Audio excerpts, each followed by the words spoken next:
I started working out at 12 years old, and in just 3 years, I've managed to gain around 12 kilograms of muscle. And right now I'm 15 years old and I look really good and I look really strong, and I didn't get any serious injury in these 3 years of hard training. I'm going to show you how to do it, how to grow muscle and how to train safe but hard. So if you are from the age of 12 to 16 and you want to start working out hard and grinding in the gym, and you want to start building muscle, building discipline, then this is the video for you.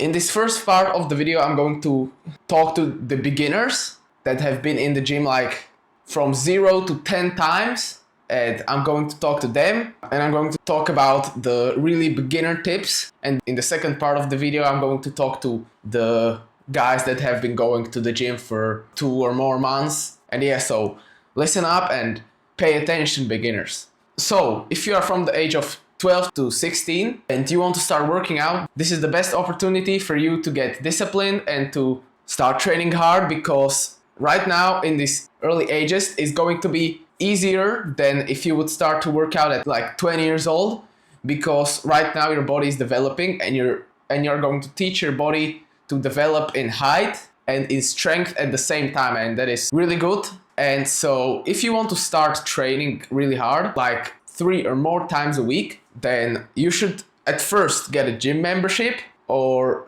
find a calisthenics park where you can do pull-ups, dips, push-ups, squats. So if you don't want to spend money on the gym, which I recommend you spend money on the gym, but if you really don't want to, you can use a calisthenics park and you can only train calisthenics. But if you want to get the most progress, go get a gym membership. And right now I'm going to tell you how to start working out. So first 10 training sessions, you are going to be just discovering how your body moves. So you go to the gym, you train like a full body training. You are there for like 1.5 hours, and you are just like trying out every machine and seeing what you like. And yeah, so that's the first 10 training sessions. You are just discovering the gym and trying to figure out your body. And after that, when you've hit the 10 days in the gym training mark, you can start taking training more seriously. So you start doing what is called progressive overload. So the first month you are at the gym, you should do light weights, so 20 reps for each exercise.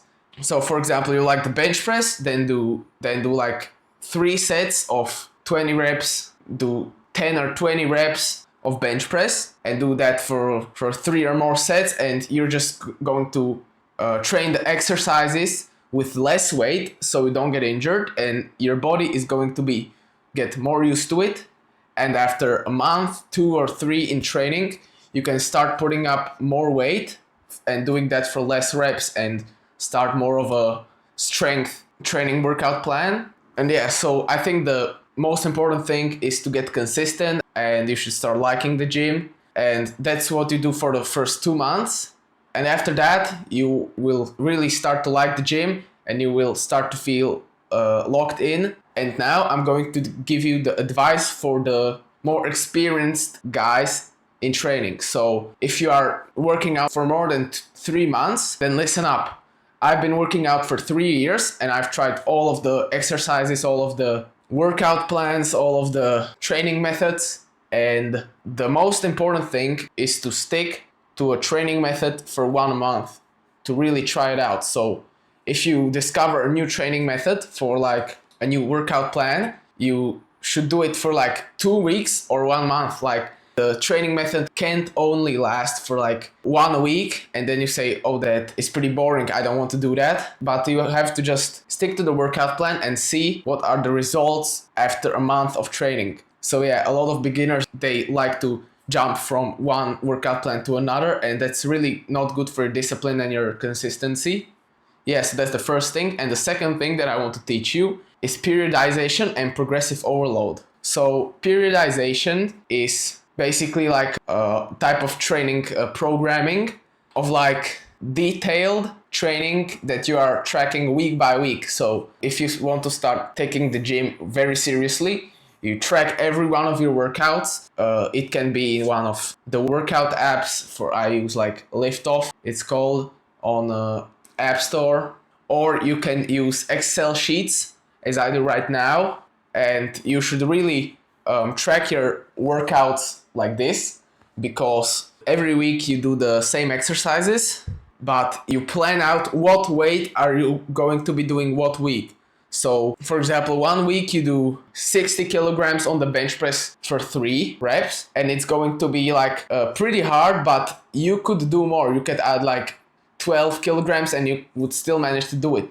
So on the next week, you will add more weight. So that's the progressive overload. And you mostly do that by thinking like, this week it was pretty easy. From 1 to 10, the intensity was like 7 or 8. And then on the next week, you load up a bit more. And then if that was like 8 from the scale of 1 to 10 of intensity, then you load up on the third week more by like 2 kilograms. And you get to the point that it is really hard, and then rest for 1 week, like it's called a deload. You train a bit less weight, and after that you do another 4 weeks of increasing the weight week by week. So that is what is called progressive overload and periodization by like more professional means that are mostly used in the powerlifting world, because if you want to get stronger, you really have to use this plan of doing the less weight and easier reps on 1 week. Then on the next week you do a bit harder training and a bit harder and harder and harder. But don't switch the exercises, only switch the intensity. Right, so that was for the more experienced lifters that have been in the gym for 3 or more months and that are trying to get stronger. And I want to really emphasize the part about not trying to hurt yourself, not ego lifting. And from like the first 3 months or half a year of your training, don't do really heavy 1 rep maxes with bad technique. You're just going to hurt yourself. And in the starting stages of your lifting, that's really not good, because when you get injured at like 12, 13, 14 years old, it's not good for your body development with lightweight, squat with lightweight for the first 3 or 6 months. So don't max out that often, train smart, and all of these things I cover in my channel. So go take a look at that. And yeah, so I hope you enjoyed this video. I hope you learned something. And yeah, so have a nice day. See you soon.